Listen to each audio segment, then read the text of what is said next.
बिस्मिल्लाहिर्रहमानिर्रहीम। जी हकीम शहबाज साहब हमें आज ये गुलकेसू जो है उसके बूटे का तारफ़ करवा रहे हैं। ये जो दरख्त है इसको डाक बोलते हैं।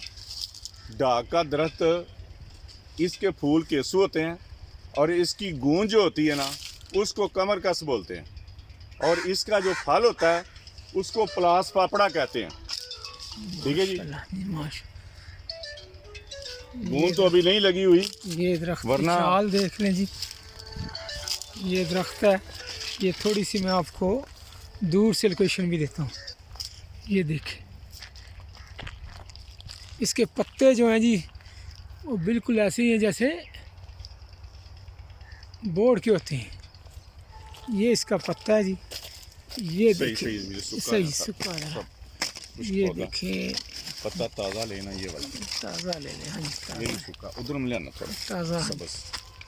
ये देख लें, ये देख लें, ये ऐसे होता है जी। बिल्कुल ये देख। ये देखो 3 पहलू होता है ये वाला। हाँ, ये 3 पहलू जी, इसकी निशानी ये है, ये 3 पहलू होता है। और इसकी गूंद कमर कस होती है। गूंद को कमर कस कहते हैं, और इसके फल को प्लास पापड़ा कहते हैं। दरख्त का नाम डाक है। ये हमारे इलाके में एक ही दरख्त है और कोई नहीं है।